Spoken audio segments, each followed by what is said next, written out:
Hi everybody, my YouTube channel पर आप सभी का स्वागत है। इस वीडियो में हम बात करेंगे how to calculate subscription for current year, यानी चालू वर्ष के लिए चंदे की गणना कैसे किया जाएगा। चालू वर्ष के लिए अगर हमें चंदे का गणना करने के लिए बोला जाए तो हम कैसे करेंगे। तो चलिए देखते हैं जो चालू वर्ष के लिए चंदे की गणना कैसे किया जाएगा। लेकिन चालू वर्ष के लिए चंदे की गणना जो हम करेंगे उससे पहले हमें यह बात जानना भी जरूरी है जो चंदा क्या होता है और इसकी गणना हमें क्यों करनी पड़ती है और ये किसे प्राप्त होता है और किसके द्वारा प्राप्त होता है। तो चंदा एक आयगत प्रकृति का आय होता है। चंदा एक रेवेन्यू नेचर का इनकम है जो कि गैर व्यापारिक संस्था को अपने सदस्यों से प्राप्त होता है। चंदा एक आयगत प्रकृति का आय होता है जो गैर व्यापारिक संस्था को अपने सदस्यों से क्या होता है, प्राप्त होता है, जिसकी गणना गैर व्यापारिक संस्था को करनी पड़ती है। ठीक है, अगर गैर व्यापारिक संस्था इसकी गणना नहीं करती है तो उसे ये पता नहीं चल पाता है जो इस वर्ष का चंदा कितना है और इस वर्ष का चंदा क्या होना चाहिए। तो इसीलिए गैर व्यापारिक संस्था को इसकी गणना करनी पड़ती है ताकि ये पता चल सके जो इस वर्ष का चंदा कितना है और इस वर्ष का चंदा कितना होना चाहिए। तो चलिए हम देखते हैं जो how to calculate subscription for current year, यानी करेंट ईयर के लिए चंदा की गणना कैसे किया जाएगा। तो सबसे पहले हम लिख देंगे calculation of subscription for current year. ऊपर में लिखेंगे calculation of subscription for current year, यानी चालू वर्ष के लिए चंदे की गणना। चालू वर्ष के लिए हम चंदे की गणना कर रहे हैं। तो चालू वर्ष के लिए हमें चंदे की गणना क्यों करनी पड़ती है? तो हमें चालू वर्ष के लिए चंदे की गणना इसलिए करना पड़ता है क्योंकि संस्था में बहुत ऐसे सदस्य होते हैं जो किसी वर्ष का चंदा किसी अन्य वर्षों में पे करते हैं, चुकाते हैं। ठीक है, तो इसीलिए एग्जैक्ट हमें पता नहीं चल पाता है जो चालू वर्ष का चंदा क्या है, कितना होगा। ठीक है, तो इसी कारण से हमें चालू वर्ष के चंदे को निकालना पड़ता है और हम चालू वर्ष के चंदे को क्या करते हैं, निकालते हैं।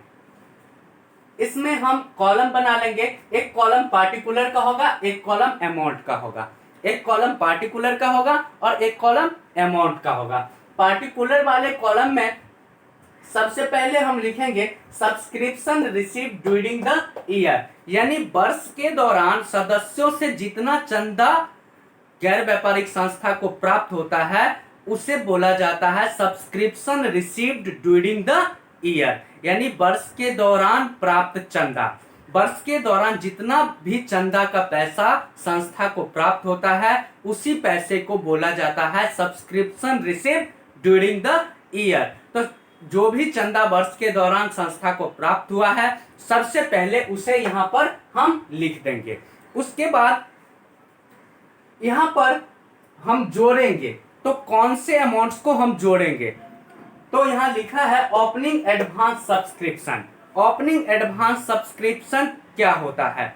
तो ऐसा एडवांस जो कि हमें करेंट ईयर के शुरू में प्राप्त होता है, उस एडवांस सब्सक्रिप्शन को हम क्या करेंगे, तो subscription receive during the year में जाके जोड़ देंगे। ओपनिंग एडवांस सब्सक्रिप्शन यानी करेंट ईयर के शुरू में जो भी सब्सक्रिप्शन एडवांस के रूप में हमें प्राप्त होता है उस सब्सक्रिप्शन को हम subscription receive during the year में जाके क्या करेंगे, जोड़ देंगे। उसके बाद है क्लोजिंग और स्टैंडिंग सब्सक्रिप्शन, यानी करेंट ईयर के अंत में जो भी बकाया चंदा मेरा रहेगा उसे जाकर हम क्या करेंगे, जोड़ देंगे। क्लोजिंग और स्टैंडिंग सब्सक्रिप्शन का मतलब होता है वर्ष के अंत में अदत चंदा, बकाया चंदा। तो वर्ष के अंत में अगर अदत या बकाया चंदा रहे तो उस चंदे को हम क्या करेंगे, subscription receive during the year में जाके उसे भी जोड़ देंगे। ठीक, इसे क्यों जोड़ा जाता है? क्योंकि ये करंट ईयर से रिलेटेड चंदा होता है, इसीलिए हमें इस चंदे को क्या करना पड़ता है? जोड़ना पड़ता है।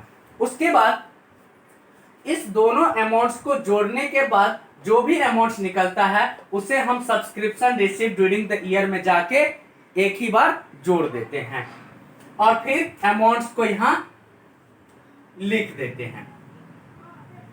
अमाउंट्स को लिखने के बाद आता है आपको और दो राशि। वो कौन कौन सा राशि होता है? तो फिर ओपनिंग एडवांस को हमने जोड़ लिए।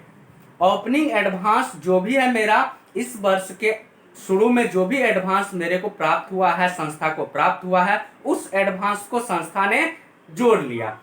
तो फिर क्लोजिंग एडवांस को संस्था क्या करेगा? घटा देगा।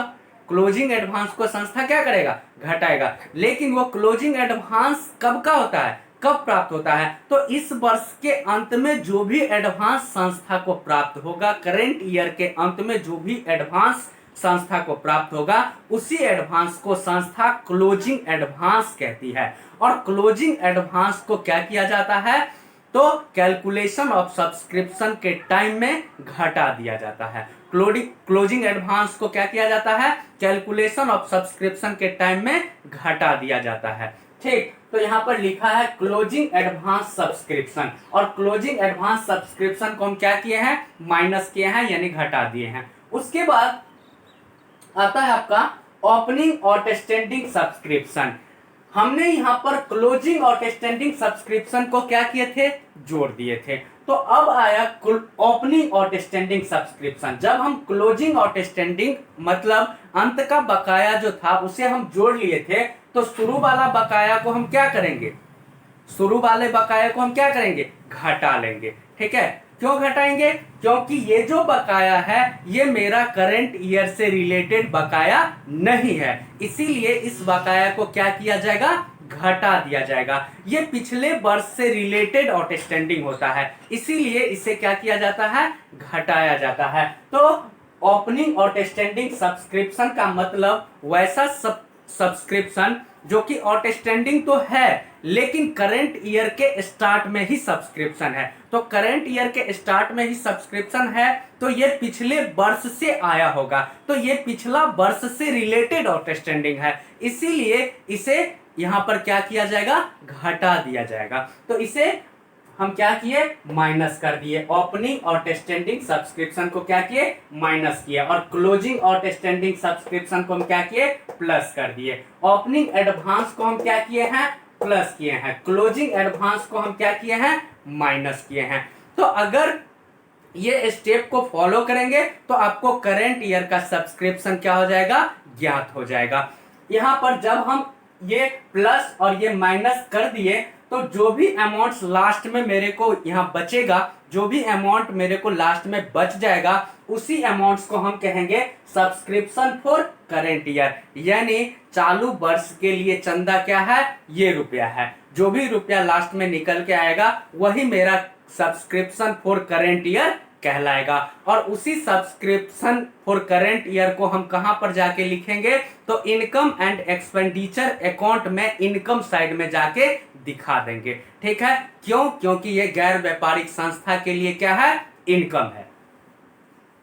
चलिए, तो ये हो गया जो हम चंदे का गणना करंट ईयर के लिए हम चंदे की गणना कैसे करेंगे। तो हमने इस वीडियो में चंदे की गणना को सिखाए, जो चंदे की गणना कैसे किया जाएगा। अब आप लोग के मन में एक बात आता होगा, जो सर यहाँ पे ओपनिंग और यहाँ पे क्लोजिंग, यहाँ पर फिर क्लोजिंग, यहाँ पर ओपनिंग, ये ओपनिंग और क्लोजिंग का कॉन्सेप्ट क्या है? तो अकाउंटिंग ईयर जो होता है, अकाउंटिंग ईयर लेखांकन वर्ष जो होता है, उसमें ओपनिंग और क्लोजिंग दो डेट होता है। ठीक है, ओपनिंग और क्लोजिंग दो डेट होता है। तो ओपनिंग डेट हम किसे कहेंगे और क्लोजिंग डेट किसे कहेंगे? तो ओपनिंग डेट का मतलब होता है 1 तारीख।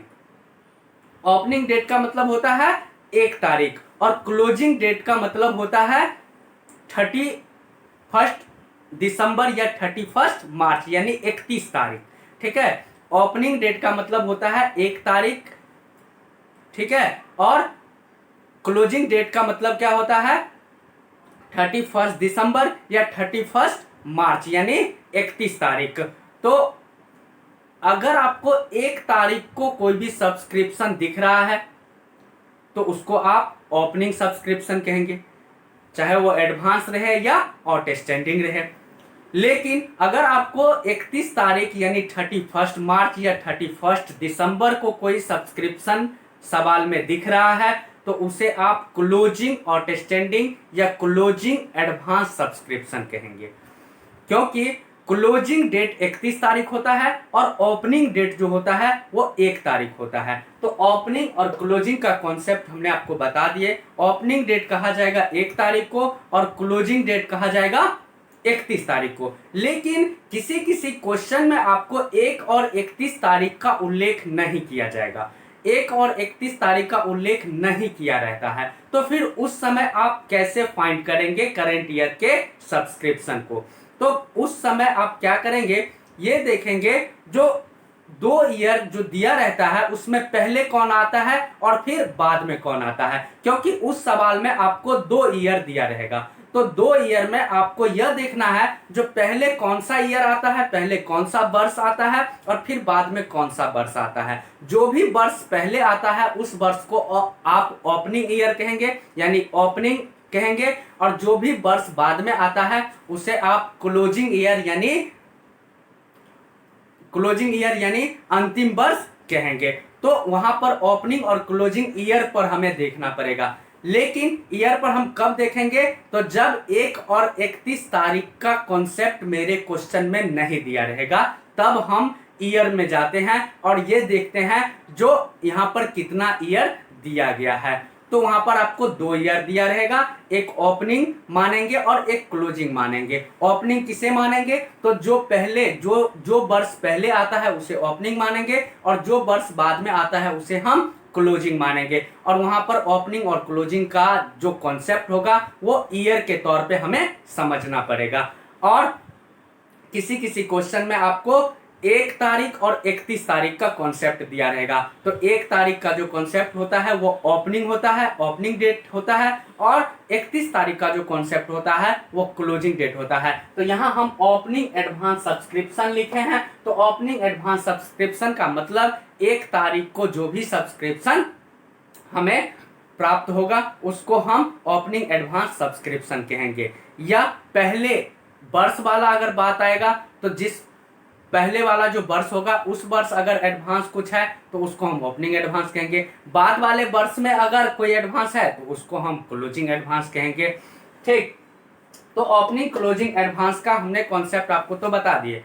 जो ओपनिंग और क्लोजिंग का कॉन्सेप्ट क्या होता है, तो ओपनिंग होता है 1 तारीख और क्लोजिंग होता है 31 तारीख। आपको अगर क्वेश्चन में 1 तारीख या 31 तारीख से रिलेटेड इंफॉर्मेशन दिया रहेगा तो आप 1 तारीख और 31 तारीख को, एक को ओपनिंग और 31 को क्लोजिंग समझकर क्वेश्चन को सोल्व करेंगे। लेकिन अगर 1 और 31 तारीख का कॉन्सेप्ट आपके बुक में नहीं दिया रहे, 1 और 31 तारीख का कॉन्सेप्ट आपके क्वेश्चन में नहीं दिया रहे, आपके बुक में नहीं है, आपके क्वेश्चन में नहीं है, तो आप ईयर का कॉन्सेप्ट वहां पे लागू करेंगे, वर्ष का कॉन्सेप्ट लागू करेंगे। अगर 2 वर्ष दिया है तो पहला वाला वर्ष जो होगा वो ओपनिंग वर्ष होगा और दूसरा वाला जो वर्ष होगा वो क्लोजिंग वर्ष होगा। ओके।